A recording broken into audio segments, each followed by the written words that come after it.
Let's see here. Give that just a few moments to kind of come to life, because I know that YouTube Live likes to be a bit futzy. Got that right there. Come on, baby.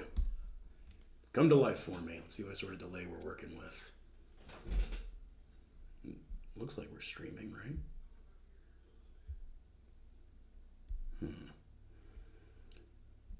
I mean, not like it really is one of those things where it has to be exactly live, because no one actually watches these truly live. Just get that set. All right. Okay, cool. There we go.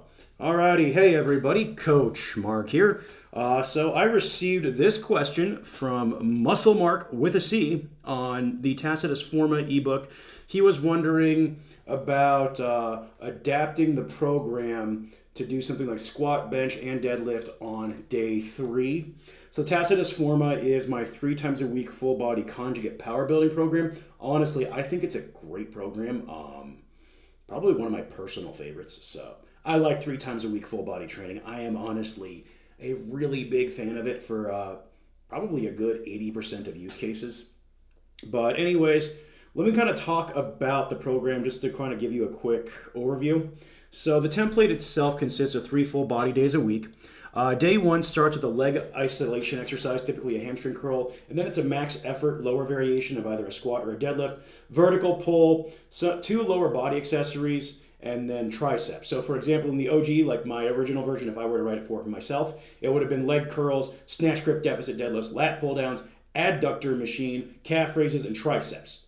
Day 2, that's your upper max effort plus accessory day, a horizontal pull, quad isometric, a secondary tricep dominant press, biceps, and a posterior chain isolation. I keep saying isometric. I've been talking about triphasic training too much lately. Or tetraphasic training, whatever. I've been talking about that kind of stuff too much.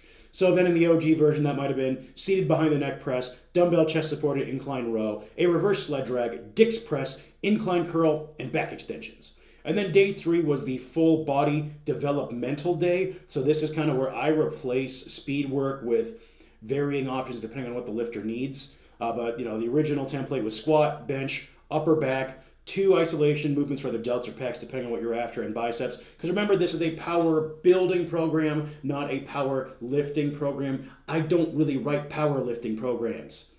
But in the OG, that would have been the squat, bench, face pulls, chest flies, Lou raise, and hammer curl, for example.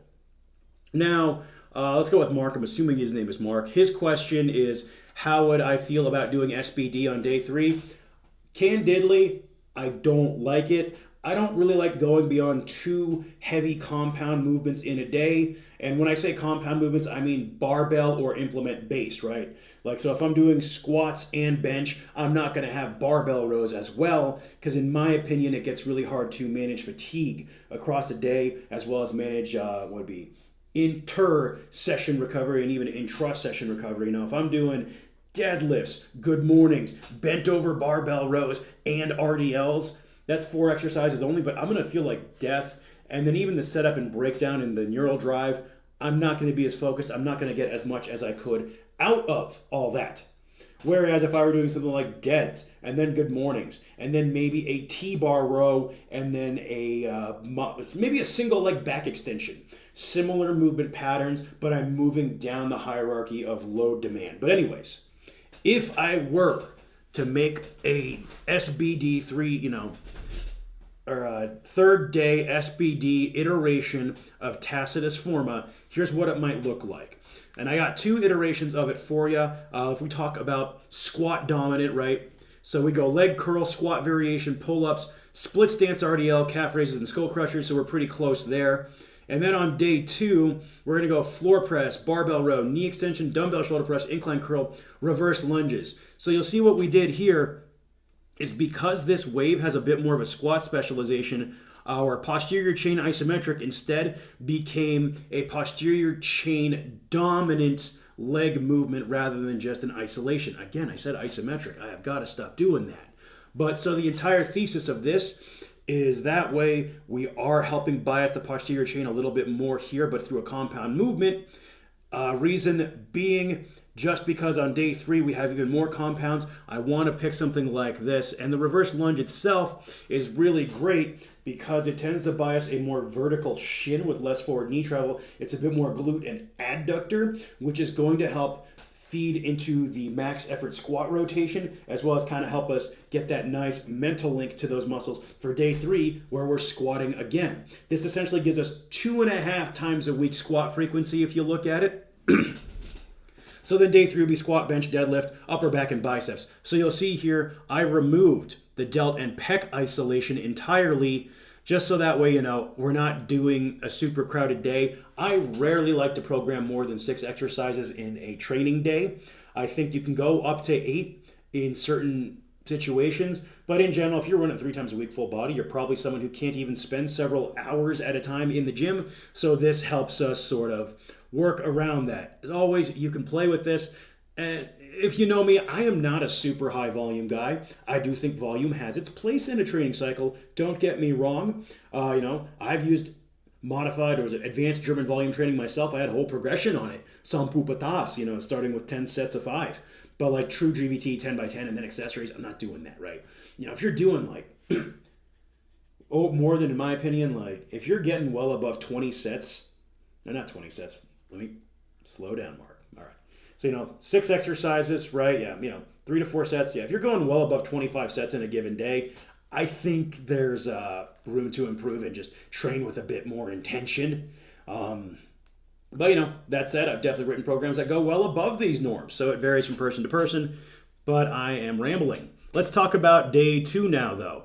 So this would be the deadlift bias. So we'd have our deadlift variation, pull-ups, leg press, calf raise, and skull crusher. You'll see I removed the leg isolation before the deadlift variation just because deads tend to be more inherently fatiguing than the squat. And then also I figured as a result of that, we could make our lower body accessory a bit more demanding in something like a leg press, because a leg press has a ton of transference to the deadlift when you do it with a deadlift stance. It's honestly one of my favorite deadlift builders.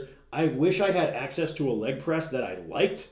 The only 2 that I have access to, it's one of those ones where you start at the bottom, so you can't quite get a good angle. And then the other one, I'm just going to be honest, I can never get to it. Everyone's always using it. So then in my little private studio, the closest thing I could do is maybe like a deadlift stance SSB Hatfield squat, which isn't a bad idea. It's definitely an option, but this is honestly why I like sled drags. It's why I've been doing a lot of those lately. I just got a new sled too. Freaking rules. It's that Nord sled by Nordbench. So it's got that turntable thing, so it rotates really easily. Love that. Very helpful. Put some skids on it too. But anyways, so then day 2, we're going to go floor press, barbell row, back extension, dumbbell shoulder press, and incline curl. You'll see that I did cut another exercise from this day just because I know what's going to be happening in day 3, which is squat, bench, and deadlift. 2 times a week deadlift frequency is rough. I don't really like it.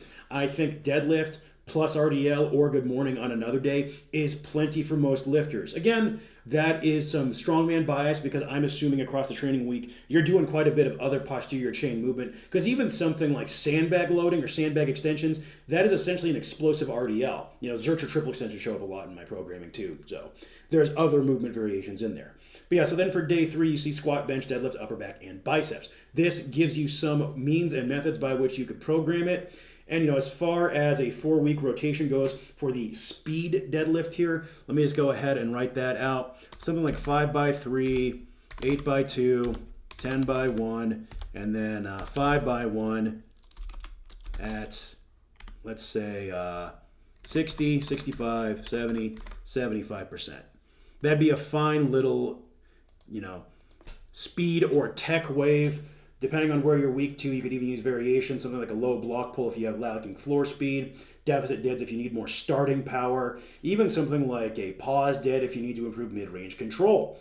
This way you can get a little bit of challenge, and then also this isn't going to take a very long time to get through. That way, because you're already doing squat and bench, you can just kind of boom, boom, boom, boom, hit some upper back, hit some biceps. If you're feeling good, sure, throw on the delt and pec isolation thereafter. Personally, I'd swap that deadlift out for something like a snatch grip RDL or a good morning. That just, I think, could be more helpful. But yeah, so that's a good way of kind of looking at it if you did want to play with this and add more frequency to the various movements. Hope that helps, Mark. Also, Mark, and literally everyone else who ever watches this. I do offer one-to-one coaching. It's what I do full-time. Odds are good. I'd love to work with you. But you folks have a great rest of your Super Bowl Sunday. I know that's going on, at least the day that I made this live. But yeah, I'll catch y'all later. Bye for now.